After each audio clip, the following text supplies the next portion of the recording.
Taken from the tank area that reaches the newly cleaned area where Litoy will plant the ginger.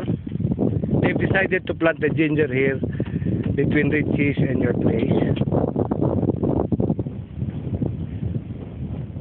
So you can see how clean the place is already on the boundaries.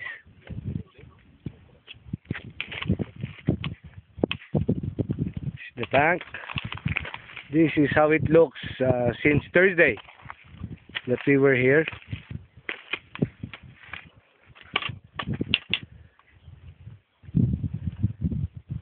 Sila ka files pa itong kuwang dia? Mga 8. 5 na lang.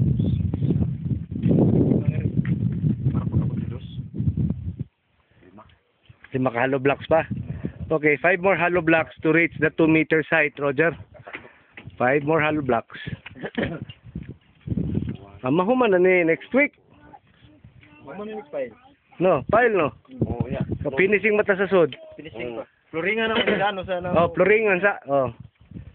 Atumbas, punan na to daan atumbas kay itong para sa kuan na. Kuan kana iguro na sa sitting ani pre. Ang para finishing og flooring wala na.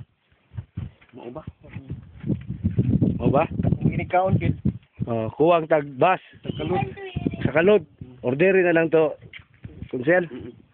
Adi na kumukuha sa tabunan. Sir kay Ay, ikaw na bahala. Asa man na? tuta sa bunbun. Bunbun lang. Bunbun kay limpyo ang bunbun. Pag yung tag san gid na. San gina. Oh, bunbun ta, bunbun. Sagol magkuha. Magkuha na pre kanang Nanay tayo wire. para finishing. Magpaload ka. Try, mandulay dito nga na yung number ako dito. Dili nila saglan no. Kuan ba? Kraba. Catalytic sick. Yung ka nga, bahas lang nga kanang para sitting, saglan lang kraba. Kanang para finishing yun. Ano mo para pino kayo? Pino. Limpyo. Ayos na pa. Oo. Wash sand ba? Wash sand sa limpyo. Plastic ito pa dyan. Eh, mahal sa paisan. Paisan, pino na makali. Wala gina siya.